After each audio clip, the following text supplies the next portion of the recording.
this VA portfolio is for the world. No, this is for me.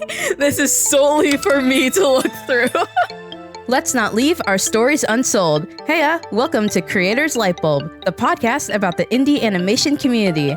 I'm your host, Gigi, and in today's episode, I have with me... My name is maddog. I usually go by Winston online. Hi, my name is SB Zeal, though people usually either call me SB or Zeal. We're in the works to not only stay inspired, but motivated. So whether you're looking to light your creative spark or struggling to keep that light bulb aflame, we got your back either way. Whether you're multitasking or relaxing, I hope you enjoy your time here, and without further ado, let's begin.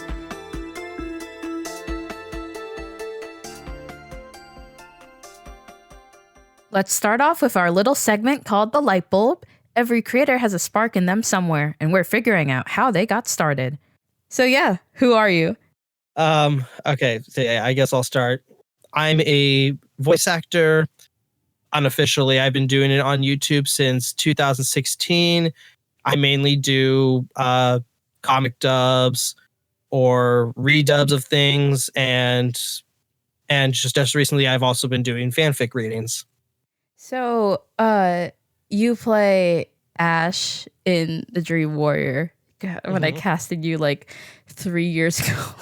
I'm sorry, I'm still not over like the 3 years ago thing. I still think it's so crazy. But you were the fitting voice to play technically my brother. How did you start voice acting, Mad Dog? How long was it ago? And what, like, do you remember the first thing that you did? That's a story and a half right there. Go ahead. I started voice acting on YouTube in like 2016, but before that, I used to use this app. I still have it on my phone. It's just called Sing, and it's by a company. Called Smule. Oh, I know that. I was wait. Yeah, basically, it's basically just a karaoke app, and you can sing with other people from all over the world. It was a really cool thing. Back when I was still in my late high school, early college years, I used it a lot. But the thing is, they had this like open mic feature where you could basically say or sing anything you wanted. And what I would do, I would use that app to like find comics. You couldn't have videos with your recordings.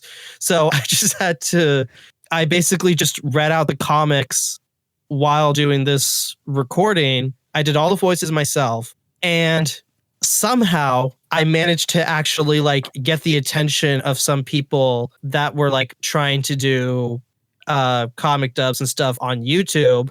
And so I started working with those people. And then after that, I was basically like, you know what? I'm feeling more confident in my voice acting, even though I haven't done it much. I'm going to see if I can start to do some stuff on YouTube. So I found a couple other comics. Like, it's actually one of the most popular videos on my YouTube channel right now. It's a Zootopia comic dub called Night Terrors, and I got one of my female voice actor friends that I had met through doing other comic dubs, and then my good friend the Realizer, he did the editing for that comic. And so yeah, then I uploaded that. I think it was just in like the middle of 2016. It actually hit very well. I think it's got like at least 100,000 views on my channel right now. But like, it was a really strong start to my channel, despite the fact that I wasn't really uploading anything yet aside from that. That's basically how I got my start. Starting on Sing by Smule is one of the most like unique ways that I've like heard thus far. So congrats. I think you should get an award for that. Definitely. That's crazy. I didn't know they had like an open mic thing. I thought it was like solely just like karaoke. Like, do people perform like I don't know, their own solo karaoke's, or like? There is a solo option. Honestly, as far as I could tell, most people only use the open mic feature for like updates on their own profile. Like it seemed like a lot of people kind of did treat it as like a YouTube channel before actually going to YouTube, because yeah, a lot of people would use it for like updates on how they were doing. I basically stopped using it shortly after I started voice acting on YouTube. Mm-hmm. Do you have any inspirations of note, or like anyone that inspired you to start a YouTube channel in particular, or was it just kind of like, I've done my part on Smule. I need I need to go elsewhere.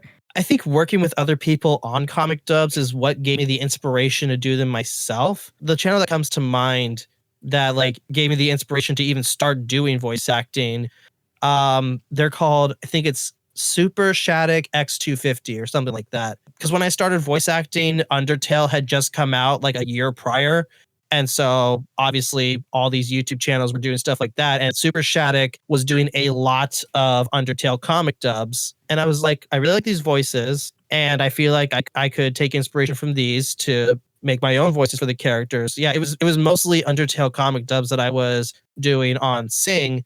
And it was also those that I was doing when I started collaborating with people on YouTube. That's so cool though. I mean, sorry, I'm like still a little hung up about the facts. I mean, we all start somewhere. Some people start on Amino, so this feels like kind of an equivalent to that. Is there anything like when did you start? Like, was there a trend? Like, I know you still do comic dubs, but was there like a bit of a transfer from like doing comic dubs to like starting to audition for series? It was probably when someone ended up doing a dub of one of the stories I had written. I used to have a DeviantArt account as well, and I wrote a lot of stories over there. Me basically being a kid in terms of voice acting and stuff, I was like, you know what? I'm kind of proud of this story. Let me like put up a casting call for it. Sorry. No, that's good. You're good. For our audience, Mad Dog has a cat and they're on face cam. Anyway, yeah, I was like, I'm proud of this story. I think I'll set up like a thing on Casting Call Club for it. So I did that. And even though that never really came to fruition on my end, some of the people who did audition for it ended up making a dub of their own. And I'm like, oh, okay. That's a shock, but yeah, how did you feel about that? Because like, I don't know, I hope they weren't like removing the agency of you telling your own story. No, like I said, it never really came to fruition because I didn't really understand like the dedication and coordination that would be required to lead that kind of thing. Okay. Yeah, I was very pleasantly surprised because I'm like, I didn't think anyone would want to do that. Mm-hmm. But yeah, I ended up listening to it. They cranked out all the episodes of each story really quickly. Like it was all done within like 2 weeks. Like I was just so blown away by that people wanted to dub my story, and they did put a lot of effort into it. Like by the end of it, I was legit crying because I was just so happy that happened. And I think that was part of the reason, not really move away from comic dubs, but branch out to other things like reading and things like that. Do you can you say what it was called, the series? Oh, the story I wrote was called The Resurfaced Turnabout. It was a crossover between Undertale and Phoenix Wright Ace Attorney. Whoa. Oh. That sounds cool. That's really interesting. Yeah. That's like you just got like both big fandoms like intertwined together and being like, I need this. We need this. It's crazy that got pumped out though. Dedication to fandoms and all that. And so yeah, the series itself was split up into 7 parts, and yeah, they cranked that out in like 2 weeks time. So I was really impressed with how fast they did it, and yeah, I really enjoyed listening to it. That's awesome. Is there any like I think I saw on your channel you were doing like a Kingdom Hearts like dubbing over that with like some couple of people, and I think that has more than like a couple of installments. So if you want to talk about that, that'd be great. Yeah. I regret to say this, but I procrastinated so hard on that series because like there were only a total of 8 episodes, only like 2.5 hours worth of cutscenes to dub over. It's Kingdom Hearts. That makes sense. I mean, even for a small game like Chain of Memories, because it was Chain of Memories that I was dubbing over. Total of 8 episodes, but between the 7th and 8th episode, there was a gap of like 2 years because I just did not work on it at all. And then finally, I was just like, I really, really, really want to move on to other projects, but need to finish this one first. So I just kind of put the pedal to the metal, and I worked on it. Finally finished it up. That's awesome. This was also a case of starting it during COVID, so that was yeah. So like it started off great. Like I finished Sora's half of the story in the course of like a single year. But then when it came to Riku's side of the story, even though that was much shorter and only 3 out of 8 episodes, that took me several years because I just did not work on it. Was it a collaborative thing between other voice actors, or was it just you? Oh no, there were a lot of voice actors involved. I did set up a casting call for that. I casted the people. I actually transcribed the entire thing so that people would know where their lines were. That's insane. And I am glad that I finished a project of that scale, but I don't think I would do something like that again because I was having them voice over something that had already been dubbed. Yeah. I don't like, in general, I realized that redubs are not really a good thing to do because you kind of have to force the voice actors to follow a certain pace or tone. And I didn't really like doing that. So after that, I was like, okay, I'm not gonna do this again. I want to give the voice actors more freedom. But yeah, that's what happened with that Kingdom Hearts project. I am thinking of dubbing more Kingdom Hearts ones in the future, but it's probably gonna be one that doesn't have voice acting, like one of the parts of the mobile games, for example. Yeah, I was thinking sometime in the future I was gonna do a dub of like Dark Roads. Oh, that's good. Yeah. What is that? Dark Roads it's in the same style as Union Cross, but it basically tells a story of how Xehanort became a Seeker of Darkness. That's cool. Yeah, you see, like I kind of kept up. Well, by keeping up with Kingdom Hearts, it's sorry, like you know what I mean. like it's the just fact that you can't even describes it. I can't. And like this is not me not. Like I know what Kingdom Hearts is. It's just that like it's a bunch of Disney properties and Square Enix properties just kind of clashing like with each other, and then Mickey Mouse is in a dark cloak and is saying, "I am the Seeker of Dark." Like I don't know. Is there what other future projects you said you were doing other than like Dark Roads?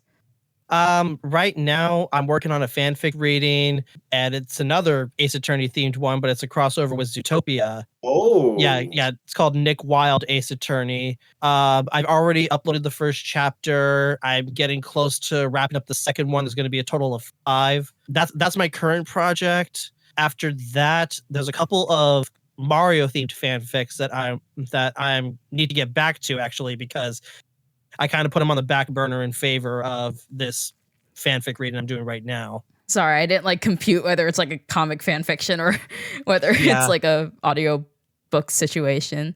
I do feel like I'm more cut out for comic dubs. 1, because I have a lot more experience with them. 2, as much as I've been trying, I'm not entirely sure my natural voice is a good narrator voice. I disagree. I think it's a great one. Oh, well, thank you.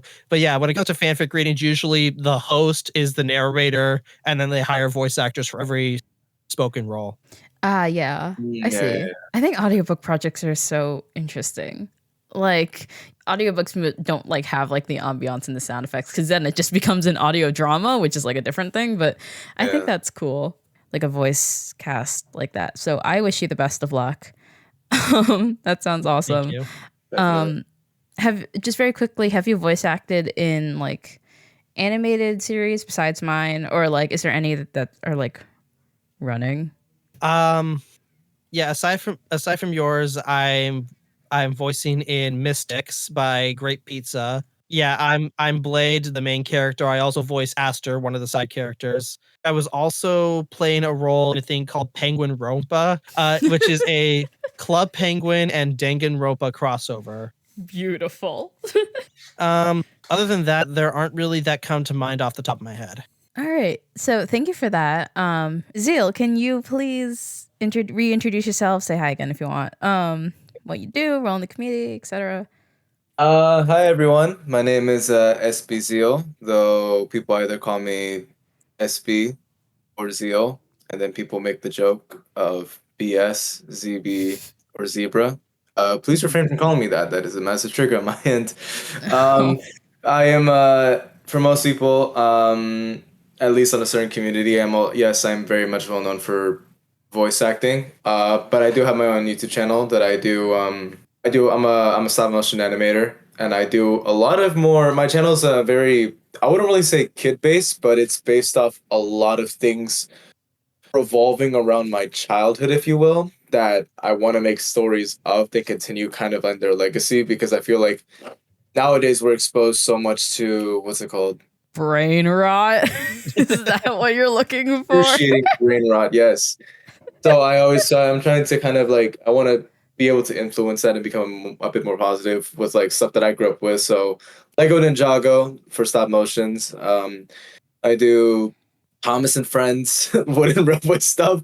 I do Disney Pixar cars, plushy stuff with Mario and Sonic. Yeah, it's very like very much like child kid based oriented, if you will.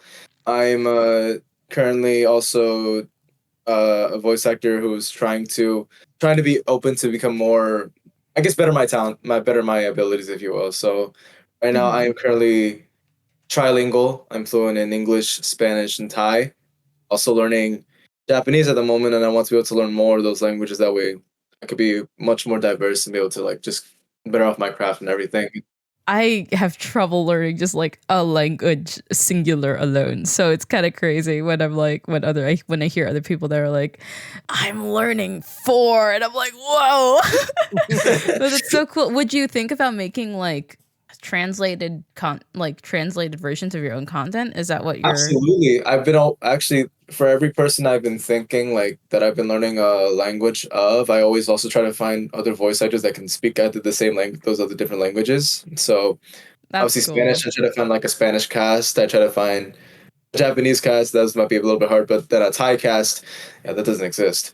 Thai voice actors just hard to, young aspiring Thai voice actors are just hard to find. But like any other, but like I try to, and I'm not just for my projects, but also for like people that I've voiced for. Like I've always thought of like one for TDW. That'd be really cool to think of the idea of like this alternate dub. Yeah. That's fair, because like my main characters are Filipino. The idea is nice. Or speaking Tagalog or something like that. Yeah, the idea of it would be nice. I'm thinking about it for like my other people that I've always wanted to like give back to. So like it's always fun. Yeah, I've always thought of that. It's always been a fun idea to, and I really do want to make that a thing. But I guess I have to find more people that are comfortable with it and find people that are more open to it in that area and those other languages and be, a bit more exposed to it. But for now, it's fun. It is what it is. Yeah, like it's always nice to include more of just like us, So I think that's cool. What's the franchise that you like work most into? My biggest priority is a custom OC series for Ninjago called Woo Crew. It is literally, quite literally, it literally is just called it's a next generation story. So it's kind of like, next generation of heroes to save the world, if you will. But it's basically my sig fig or OC Lego version of called OC. That's the sig fig. And then we have a bunch of my other friends and all my other friends that are here on Discord or here overall. All of us, what I want to show, I guess, in that audience is like, these are the people that helped me get to where I'm at with YouTube. And no matter what, I want those guys particularly always by me to help me throughout, no matter what, whatever we can do. I feel like whatever we can do, we can make something great. Besides just Woo Crew, it could be also stuff for their own channels or for their own works. With your friends or with people that you have known for so long, you guys can work together to make something beautiful no matter what it can be, basically. Oh, so like a camaraderie. That's really sweet. Yeah, it's kind of a camaraderie, yeah. Do you think of all of this as a way like to give back to the community or like to show? Yeah, exactly. Like, that's my way. It's my way of saying like, thank you for all of you who've like stuck by me since the beginning and all my support. And like it means a lot to me for how many people I've met, how many people have supported me throughout my journeys, even though like since COVID it's kind of been a massive slack because you know how it be. Oh, COVID. Do you keep up with like the properties, like the franchises that you are working on with right now, or you try to like, do you integrate like new things that are happening in the, like, I know that Ninjago's has the Dragons Rising. Oh yeah, I'm trying to. Yeah, I'm trying to incorporate small things about it. I'm not trying to I don't think I'll make Dragons Rising a big thing with it right now, but I definitely have like I have the sets. I've watched both parts, both 2 seasons that have been released, and I'll still continue watching it, and I'll still probably get a few more, but I'm probably gonna stop with that. It's still new to me, the Dragon's Rising stuff. That story is so, I guess, very. It feels different. Like based on what I've seen, because like the multiverse trend, first of all, Yes. and then like these you don't even see like all the characters in one You spot don't, anymore. They're you all don't. kind of They're never fragmented. all together. They're either always like separate or always like one sort. Yeah, Yeah. you get the point. So it's like feels very different and very powerful. So I guess I kind of have to like, and everyone's trying to follow that trend in that community, like the exact same way, making their own Dragon's Rising series.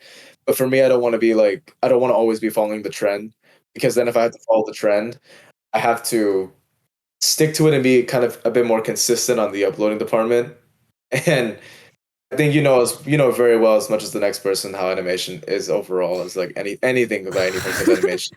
It's just a massive Yeah. pain to deal with. So I'm like, if you can do that consistently, praise to you. But I can't bring myself to the college as a college student. I can't do that constantly all the time. Yeah, and I mean like stop motion too is insane. Like like there's one thing about like sitting down anywhere with like, because my setup is like I fold my laptop Yeah. and like I can draw, and I mean it's not full animation, it's more of like a picture style. But like that still takes like time, but like you have to Yes. be there like at that set, at that location. I don't know. That seems like really meticulous. Can you talk about more Yes, of I that can. with your process? It honestly depends. It's funny because I wrote one scene and I realized one thing. I was like, Ninjago, for a lot of people, a lot of kids, they're like they want to do action. They want to jump immediately straight into action, action, action. For me, what I love about storytelling is it's not just the action that tells it, but there's also kind of like it's what the characters, what they talk about in the story, what dialogue basically in monologues, and what's their purpose and what they'll explain it. For me, I always like to further out dialogue, and I love to like write how good the dialogue to progress on the development of a character for me. But oh my gosh, sometimes I really hate myself because because when I have to actually animate the thing, I realize it takes me on a certain scene, on a lot of scenes. Sometimes even if I just want to animate like a 1 minute video, it'll take me maybe, if it's a 1 minute video, it'll take me maybe like under 30 minutes to an hour to get done.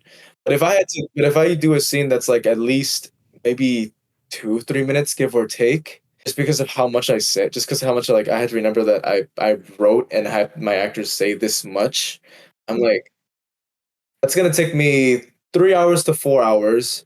And usually, because my room is like, because for a lot of us animators for stop motion, we don't like to film where the sunlight goes because that just kind of ruins it. So for us, we kind of film in like dark spaces with our own setup lighting. I don't have, but my house is like has windows everywhere. There's like no space for me to like close off and like turn off the lights, and then without the sunlight just popping up and You just need be to like, invest in some curtains. yes, need that. So every time I do, I have to wait until sundown. So until this, I wait until like very, very late, and I start animating from like maybe 12 a.m. to 4. And even then, I may not even be done with the entire scene because I'm like, bro, I'm so over it. It's like 12 a.m. in the morning. I just want to go to sleep. What's your FPS? It's like it's 12 frames per second for walking or regular dialogue. For anything fast paced like running or fight scene, 17 frames to 22 frames per second. Oh, so you like switch it up like depending on That's the just motion. yeah, to make it to kind That's of make so it like, cool. to make impact. Yeah. Yeah, it's a lot. It's a tedious work, but honestly, I think the somehow when you're done with it, doesn't become the hardest thing. I think for me, the hardest thing comes into editing, goes into the editing phase. Ooh. Because no, because I don't edit because I know a lot of editors they edit on their computer. I still edit on my phone. Oh my so, gosh. so if I want to use a soundtrack or a line, I gotta thankfully people send me files or MP3s, so I'm able to put them in the video easy, just snap like that. But if I had to if I want to use a song that I found on YouTube, it's like non-copyright free, gotta screen record the whole thing, put it in my camera roll, go back onto my app, take it out of my camera roll, take out the audio from the video, make that an MP3, slide it right into the video, and then delete the actual video that it came from. That way, like, it doesn't just look like, oh, well, you know where the song's from now. Oh, whoop, right there. And it's tedious, but it's fun, and it's funny because then I'm like, oh, I can add little things that I didn't realize that I didn't put I mean, it feels like a puzzle. I feel like It's like a puzzle, yeah, you're just figuring it out. So like it's nothing bad. It's like, but it's just kind of like, again, for a 1 minute video, if you want to do it, it can take you less than 30 minutes to a week. To like 30 minutes to an hour, not a week, not a week. No, I mean, maybe to a week for some, definitely probably for me. You have to have like a strong massive like amount of patience, as well as I would think so. care to want to put effort into your. I think like everyone does, like especially with the comic dubs, like how we talk with Mad Dog, and how we talk about with like other projects like redubbings or maybe other things like like or like reading of a fanfic, if you will. Anything takes time and effort, if you will. But if you want to make it the best, then you have to just have patience for it. And it's just very. It's got to be like a level of patience that I think people that's kind of hard for a lot of people to have. Yeah. One of the things that has stuck with me ever since my teacher like kind of said it is like never settle for good enough. And like it's a very perfectionistic mindset, but it like pushes you and like is like, what more can I do with this? Or like how can I make this like more accurate to like my vision? And it seems like you have like a similar mindset, and I think that's great. Just don't overwork yourself. No, it's fine. But that applies to the same thing with like not just as like us as content creators or just creators in general, but that also applies to even like voice actors as well. If you look at a line, I'm like, oh, I don't like where this is going. Or when I would go back and watch like a line that I did years later, I'm like, I could do so much better now. So like my cringe is the ultimate sign of improvement. Yeah, it's basically. So I'm just like looking back at it, and then like some of my old videos. Oh gosh, I never want to look back at them again. It's funny because back at the time I was thinking of them as, I want to make the reasons why I had them, I want to make them meaningful. But then people sometimes make it, it's a meme now. And that's like one of the things they'll play back in my videos. And I'm like, you guys, I love you. I love this community. I love the YouTube community. Yeah. Are you voice acting for any like animated series at the moment besides being my dad? I love how like the roles. I love how we have basically the whole family here. Before we say that, I love how we have the whole family here. We have, besides the mother, we have daughter, son, father, and I think it's funny because I'm pretty sure Mad Dog's the oldest out of all one, and then I think, but yeah, he's playing my son, and I'm just doing. Oh, hello, son. It's like, hello, son. Did you do your homework? I feel like just casting Mad Dog was like the most like accidental like backhanded compliment I've ever done with anyone. Because I was like with Mad Dog, I was like, you sound prepubescent as it is to be my 13-year-old twin brother. Yeah. What a wild choice. Okay, other things that I've done. Obviously, there's Yana's The Protector's Wish, where I play Gabriel. I think last around. I heard that. That was great. Thank you. Around last year, for those that are audience watching this, we had a character video specifically dedicated to Gabriel. So I did that. That was absolutely. I had a blast doing those lines. Mm-hmm. I shall link it in the description. Yes. I've done, and I really want to do more of this. I really want like Yana's in your series like TDW and Protector's Wish. I really want to do more animations stuff like that because the community I come from, I'm always doing stop motion videos, and I don't mind doing stop motion people, but like it's always Ninjago, and I don't mind it. But it's the character they gave me play. They make me play Lloyd, and I'm like, instant Lloyd casting.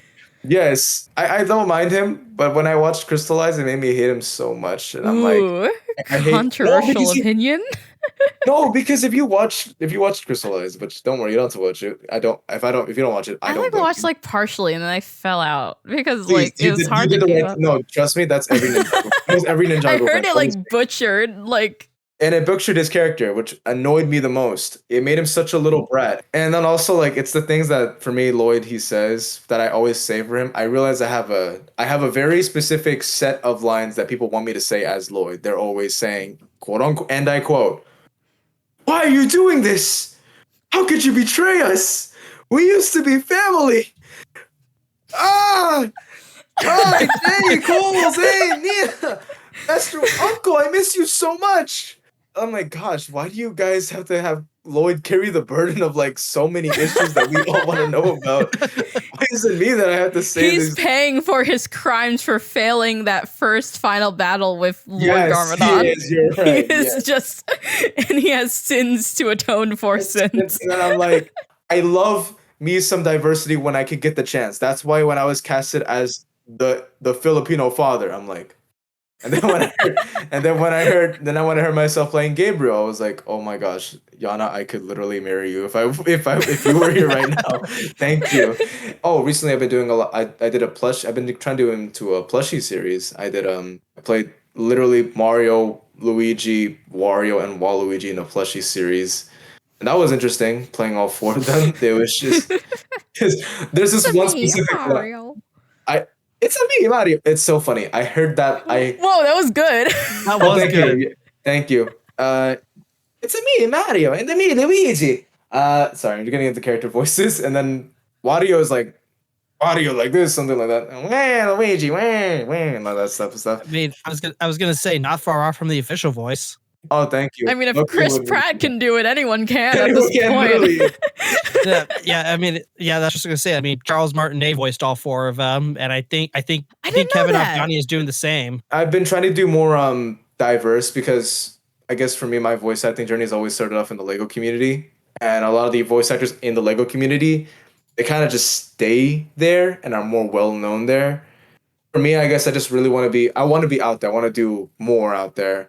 So whenever you guys give me I'm really grateful that you and Yana have given me the opportunity to be like in your projects with TDW and Protector's Wish.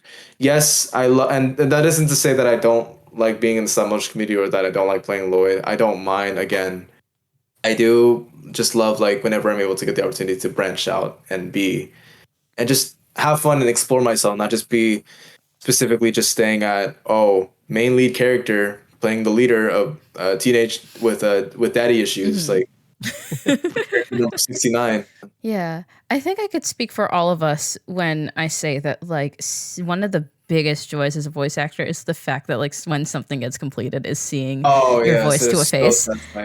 Like I'm so guilty of going through my VA portfolio and like looking at like the things that have been released and like matching my voice to like this character and like hearing myself and like I cringe at like my earlier things because I'm like a child and I don't exactly know what I'm doing but like as I get older I'm like that's the good stuff. That's the good we're getting my there. ego grows every time. Yes. And I admit to this shamelessly, so I think you guys have like similar experiences, right? Yeah, I have on my YouTube channel I have a playlist of videos from other channels that I've voice acted in. At this point it's like a total of nearly 100 videos. Whoa.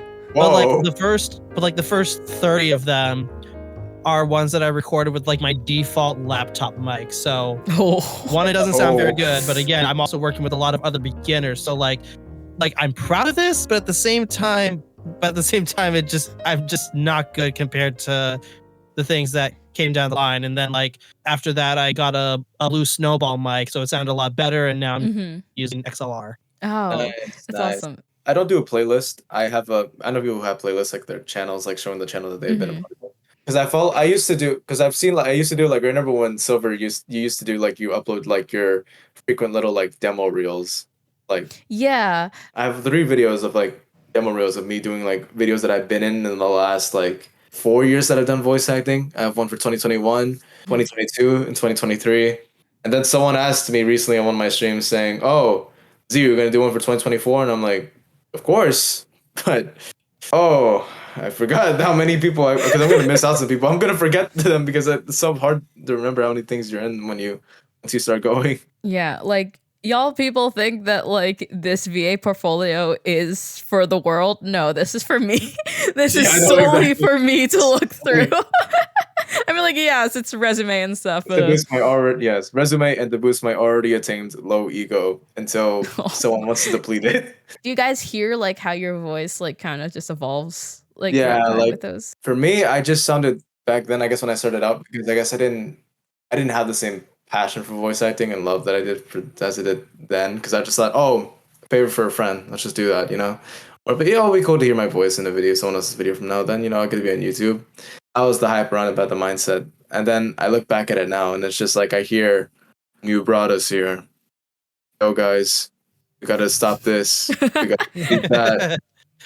It's up to us. We're the only ones who can do this. Let's do it. We're stronger than before." And I'm like, oh my gosh, because it's funny now. I'm like so energetic when I do my lines, so when I hear that, I'm like, ugh. Unless someone says monotone, I shouldn't be doing monotone. I hate monotone. I hate being monotonic. Unless I have to be. But I didn't have to be monotonic in those moments. And yet I chose to be. Like I said, I am kind of proud of it because it's part of how I got to where I am now. I definitely sounded worse because of the worse mics. There were plenty of times where I just forgot to warm up. Just didn't warm up. So my voice just sounds all over the place. There's been plenty of times where I've taken on roles where I clearly struggled. Yes, it's cringe. Like you said, cringe is how we build ourselves, but it's just a good way to see how much you've improved. When I look, I like have something unlisted on like my whole entire VA auditions list that is like the series. It was called Omission, and I recorded it from under my bed on a hardwood floor. None of that, like I knew the logic I was thinking of, but that it was not put into practice. I recorded it under my bed on this like my tablet, and I just hear the most like rained voice of like, Cole, where are you? Or something like that. And I think I did like an improvement of that like a year into like really starting to voice act with like this microphone that I'm having, which is an AT2020 USB plus. It's discontinued. I have a relic.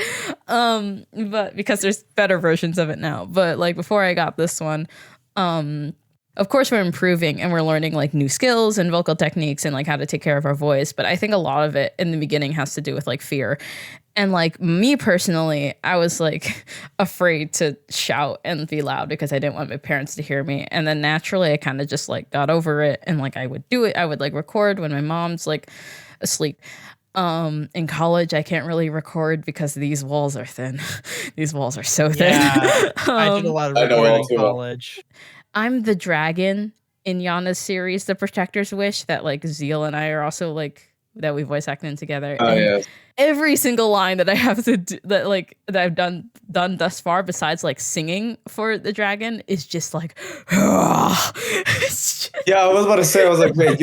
Have you spoken at all? Like in that series? Like I just heard you. I've just heard like the many songs that Yana you have done. I was like, oh my gosh, like great. I offered my services. I was like, if Gabriel, so do I have to like is Gabriel just gonna to confront the dragon? Is the dragon just gonna sing out a sentence to me?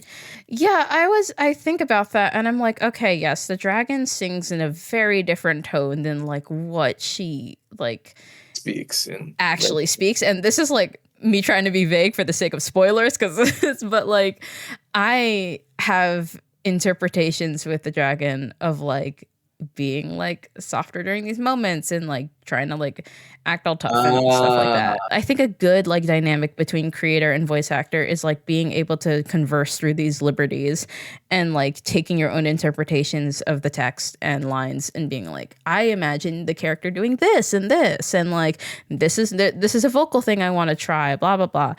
And like that dialogue between director, basically voice director at that point, and then like you, like that is how you build a strong character. And yeah, you guys can speak to that if you agree, disagree. I haven't had a lot of interactions like that. I have done a couple live directions when I was recording for something. Yeah, that too. So yeah, there have been a couple times where I've asked like, hey, maybe this tone would work better for the character, or can I like slightly adjust this line to make it sound a little more natural? I mean, I agree with what you say on the whole. Like, yeah, it's great to have like these liberties and being given like communication is massive key for a lot of these projects, so that would like people can like whether you can understand. But I guess for me, I guess I'm also like kind of like what maddog said. I haven't really been given the opportunity to like one-on-one call with the director to like let them hear me say what I have to say and what they need me to redo it. I told them if you need me to do anything, just let me know. And they tell me. Or sometimes, which I really appreciate them doing, even though like, yeah, there's context behind it, so you'll understand like what's the context behind so what you would need to say. But if there's a specific context of like a tone of what you need to say or how you need to say it, then like it's like, oh, if you're allowed to ad lib. Oh, if this character is like, if this is an argument, try not to be the one that like sounds irritated for the argument. Try to be the one that's like trying to like assess situation. Try to sound like you're just trying to like ease that person into your argument, into your case of the argument. Basically, it's kind of like those directions, I guess, of in the script, which is like something I really appreciate, and it gives me like more of a better understanding. Like, I know the whole thing is like technically like unprofessional environment, but with these kinds of like conversations between like voice actors and like directors, like I said, like it's just really nice how like collaborative it is in trying to like bring it to life. And like in your instance, Zeal, like your voice, like it was honestly as simple as like your voice fit. Yay! Like, it was like, yeah. And like same for like Mad Dog, like Ash's voice fit. Yay. And like I mean, I kind of felt bad because like I'm pretty sure Dante, my dad, Astra's father, had like only one line.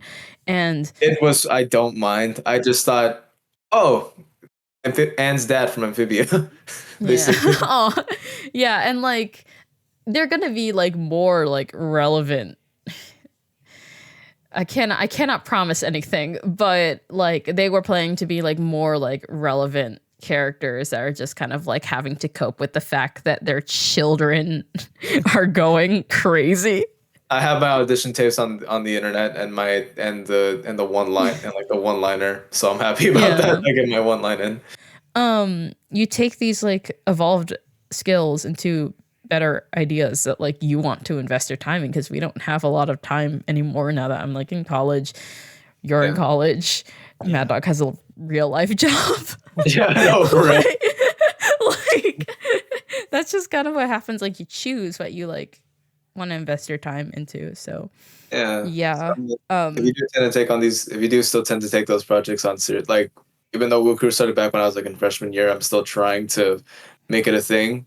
But my friends always make the jokes. They'd be like, "Oh my gosh, my character won't appear until like 2027 or 2030. Let's go!" And I'm like, "Okay, great."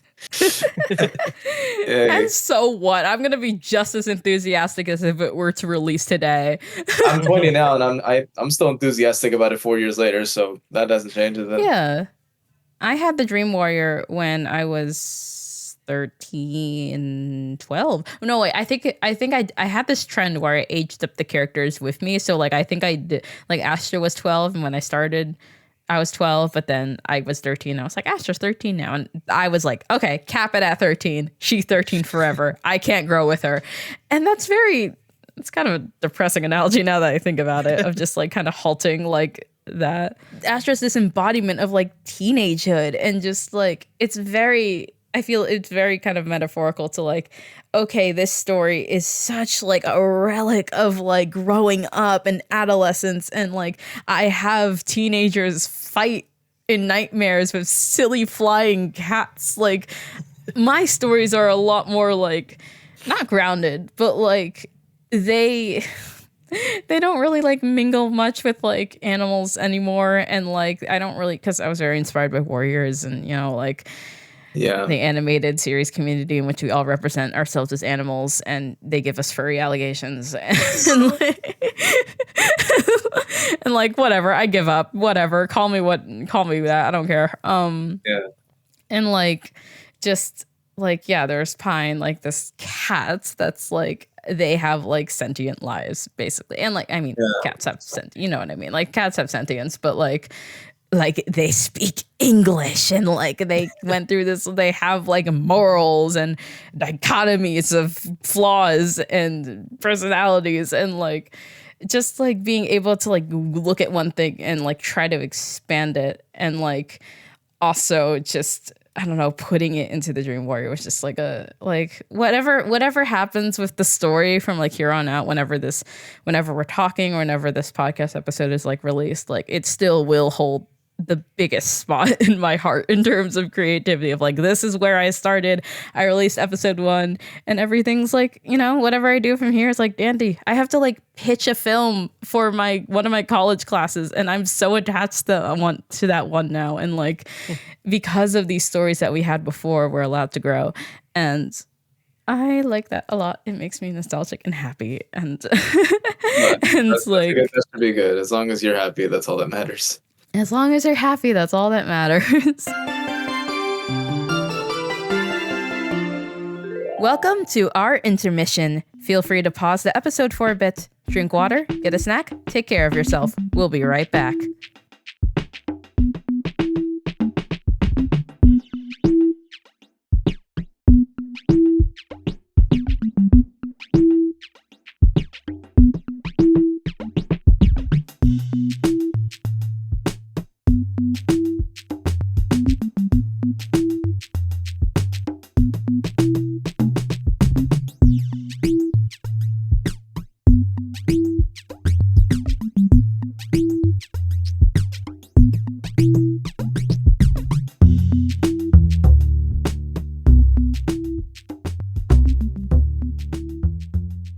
This is called On the Spot Voice Reel. So I put a timer for 1.5 minutes, I believe. I think it was 1.5 minutes. Yeah. I put a timer for 1.5 minutes, and you make up voices on the spot. And I just was wondering if you guys would like to play that game. Yeah, definitely. It's just a little thing to spice things up. So I see you guys were drinking water and stuff, and little did you know this whole thing was a warm up to this, only this. So Mad Dog, are you ready for on the spot voice reel? Ready as I'll ever Ready be. as you'll ever be. Okay, 3, 2, 1, go. Hi, it's me, your best buddy Blade. Do you want me to tell you about worms? Worms are amazing. I love eating worms, and I'm super handsome, and shut up. Oh, hi, Aster. Hi, I'm here too. Unfortunately, I can't believe I have to be in the same room with you. Oh, are we doing a voice reel? Yeah, come on in. Hi, my name's Sky. This isn't Mobius, is it? I'm supposed to be in a meeting for the Resistance. Resistance? I don't think there's anything like that. Okay, I'll leave. Bye. Oh boy. 45 seconds. Oh boy. I'm in the wrong spot too, aren't I? This isn't Equestria. Oh yeah, you're Spike, right? MLP canonically exists in the Mystic Universe. Oh, hi. Am I famous or something? I don't know. You can leave now if you want. You're good. You don't have to stick around if you don't want to. You seem very uncomfortable. I am uncomfortable. Oh God. Shoot. I don't know what to do. Shoot. I can't think of any more voices. Okay. Well, I think that's good. Is that good? It's fine. That was amazing. That was amazing. My God. Like, you could put that, like, just... I can animate that as a whole thing for the You fun. could just kind of, like, slap that audio and just put it into, like, a video with a fancy visual, and you got your voice reel. There you go, yeah. That was so impressive. That was so much more than I bargained for. Great. I'm not too good at ad-libbing. I was stumbling so much.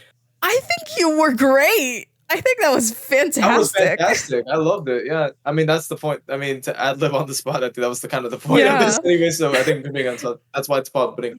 As a voice actor, I suck at improv. So it's not everyone's greatest skill, but like I think that was incredible. Oh my God. Zeal, you're next. All right. Timer starting in 3, 2, 1.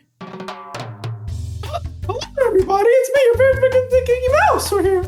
My name is Percy, and we know each other from class.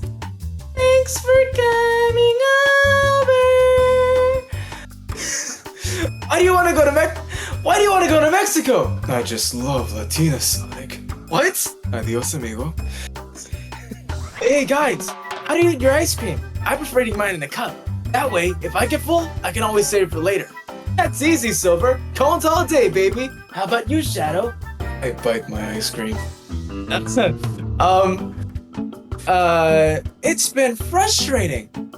I was able to figure out that the red canister has an orange canister. Wait, that the red canister has an antigen that can reverse the effects of normal mutagen, but this orange canister has been mutated so far beyond comprehension that I have no idea what it's capable of. Oh, come on, Donatello. Don't tell me all that stuff. That's so dumb, already. You're really pathetic. Do we appreciate practicing on numbers, Gordon? That's a good engine. Oh, cinders and ashes! Let's see what else I got. It's me, Mario, and me, Luigi. Wario, Waluigi. Let's see what else. Oh, other kids, it's Mason. It's Mason. It's me, Cinder, and yeah, that's all I got for now on the spot. Jesus Christ. Yeah, wow, that's impressive. Good job, guys.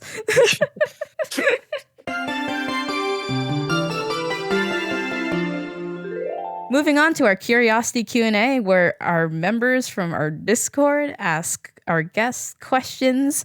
So we have a couple here. Okay, from Ellis Bertrell to both Mad Dog and Zeal, what are some performance pet peeves of yours? One that I've come across quite a bit is just people not following instructions correctly. Yeah, there have been so many times, whether it's one of my projects or friends, where I'm just listening to auditions, and there will be instructions like do 3 takes of each line, and then they only do 1 take. Oh my god. Oh, that is annoying. Or how I say, like, try to do like slightly different expressions for each take, and then it sounds like they literally copy and pasted their first take for each one.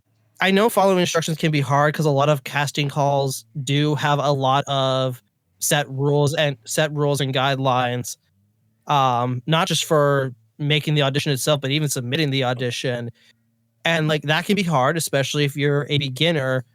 But it's important to do that, to read over those instructions, so that the person in charge of the project knows that you are willing to do that, and you're willing to, or I should also say, like, you're passionate enough that you're willing to go along with the original vision. Like, obviously there will be ad-libbing and improv in the actual project, but when it comes to the auditions, you have to show you're committed enough to listen to what the original vision is going to be. Mm-hmm. Yeah, I get that. Yeah. I can understand the mentality of the other person being like, oh, I'll just do it once, for convenience, on the other person's part. But I don't care. This is the work I need. Like, I need this done. I don't care how many takes it takes. Yeah, you gotta get this done. I need more than one variation, because it does bother me if you say it a particular way and it's like not what I'm intending. And like tone of voice changes the message that comes across, like kind of without, like, so much so without realizing. So like if there's this particular intonation I'd rather have been said, you're probably going to make that variation at some point if you did more than one. So that's my mentality. Do more than 1 take, guys. Yeah, exactly. Actually, yeah, okay. Now that Matt Dog gave me an example of the pet peeves you have, now I can actually think of them. Okay, look, I don't mind if a person doesn't send me a script for the video. But at the very least, can you send me like a bit that I speak in with like other dialogues that they have in, so that way I can know some context as to what you're saying?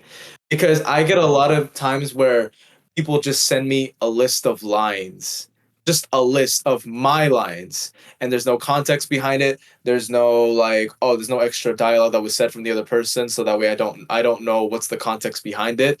So in that case, I start to feel petty. And I'm like, okay, wanna play that game? I can play that game with you. And I just do the 1 take. And it's like, if you don't like it that way, you should have given me context, because I can interpret it in 3 different ways. But it's like, oh my gosh, if you're gonna send me a list, at least just send me a list. I don't care. But like, if someone wrote a whole paragraph, like someone wrote my lines that I had to do for an episode in the form of a paragraph.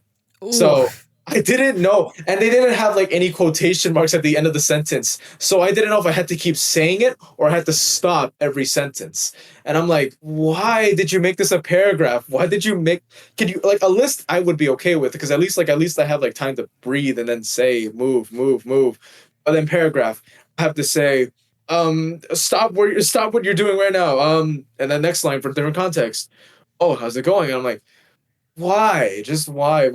That's a pet peeve for me. But I guess for an actor's perspective, is for me is it's those who are a bit too quiet, if you will. Like when they want to scream, like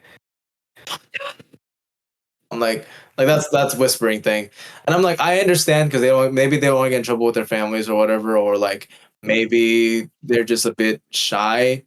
But it's like bring the energy, bring it. If you're afraid of getting in trouble, then wait a few hours or just wait when you can for the time is right for you to be loud as much as possible. If you're scared, then don't force it, then don't try, because it's not worth it for you. It's if you do want to take it, you're just gonna look back at it and be like, Yeah, I was going to say there was one time I actually did miss out on getting the part, mainly because when it came to putting more energy into the lines, I couldn't do that. At the time, I still had the blue snowball mic, so the main thing I was concerned about was peaking.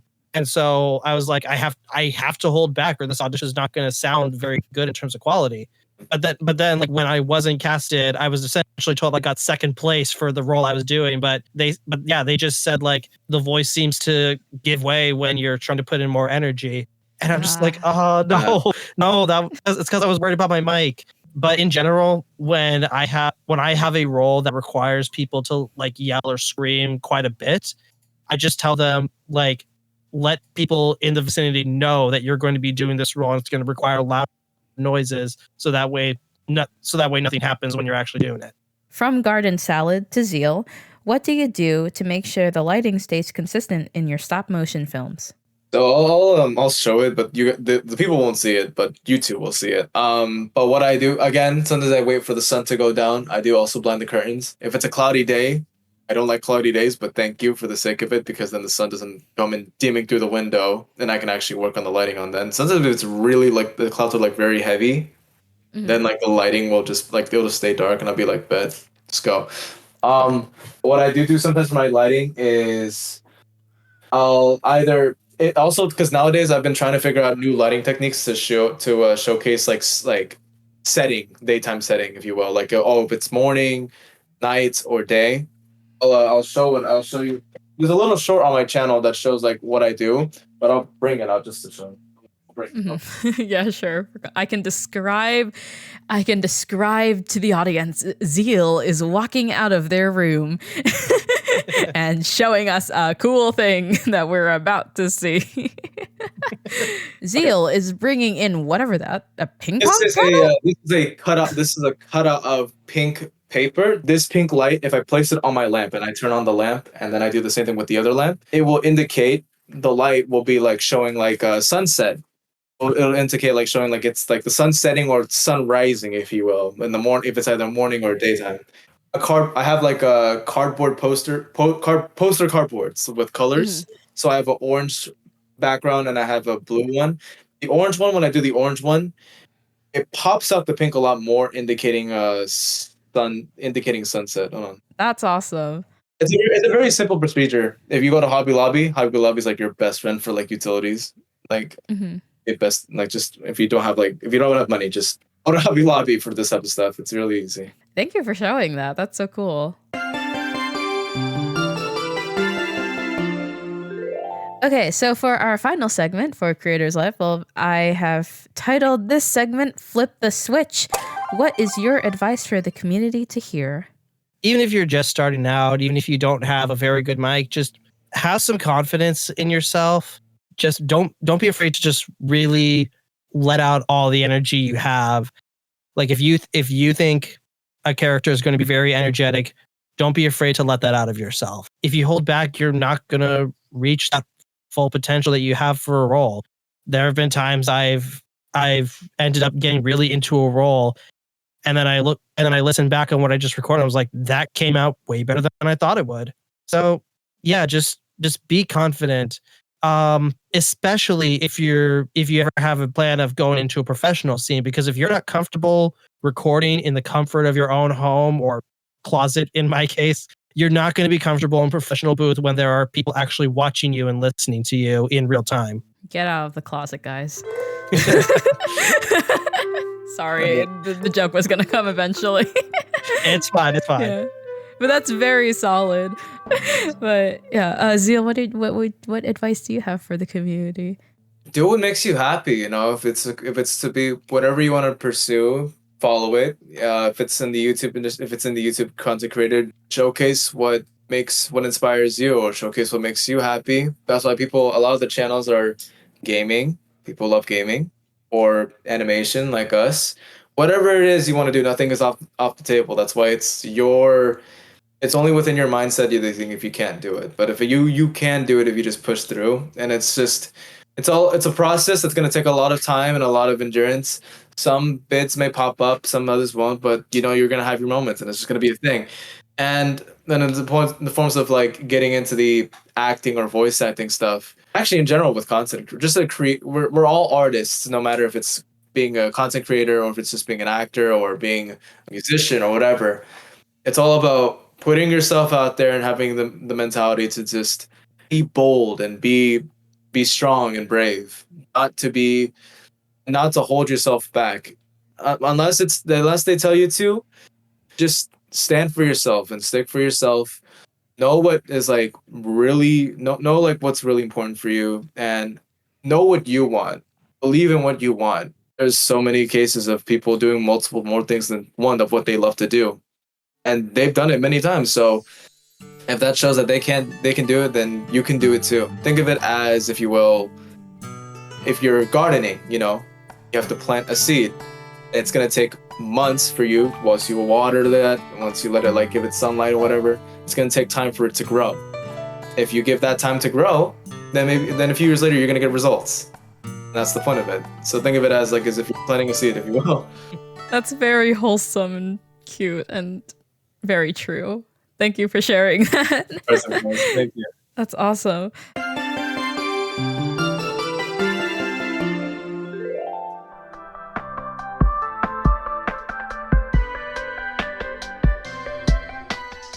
Thanks for listening to this episode of Creators Lightbulb, hosted by Gigi and today's guests, maddog197x and SB Zeal. I'm incredibly lucky and grateful for them as voice actors for my series, The Dream Warrior, status and pending, of course.